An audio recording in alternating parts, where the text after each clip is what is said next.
More than a year ago, when the race for president was still taking shape, before the first votes of the primary season were cast, we sat down with all the candidates, and there were a lot of them, to find out a little bit more about each of them personally. We called the series Who Is? Well, tonight we thought it would be interesting to revisit part of the interview with the man who is the president-elect. Your idea of fun, the most enjoyable day you could spend. At this point,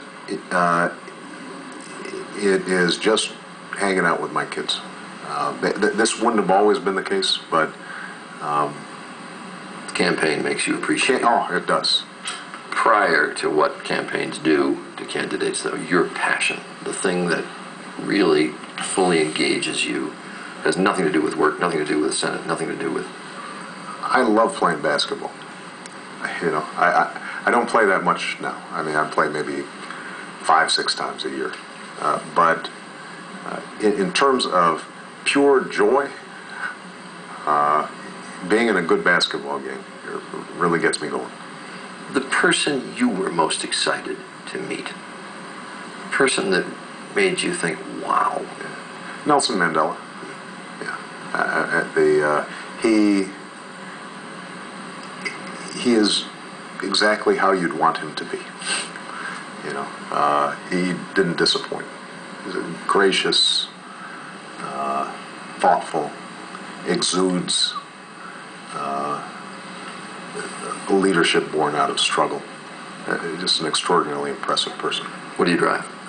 In the garage is a Ford Escape Hybrid, which we purchased recently and seems to be performing pretty well.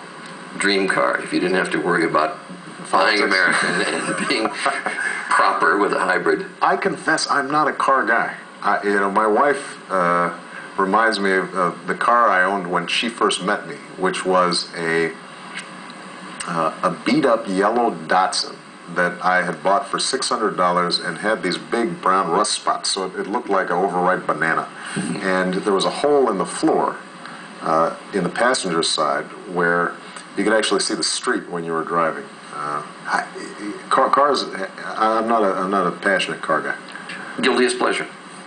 I suppose it's Sports Center. I know I should go to sleep, but somehow I find myself being able to watch highlights over and over again, and my wife thinks it's a sickness. And pet peeve? Cruelty. When I see somebody being mean, putting people down, that makes me angry. It gets me angry if I see it on a playground where my kids are playing. It makes me angry when I see it in Washington.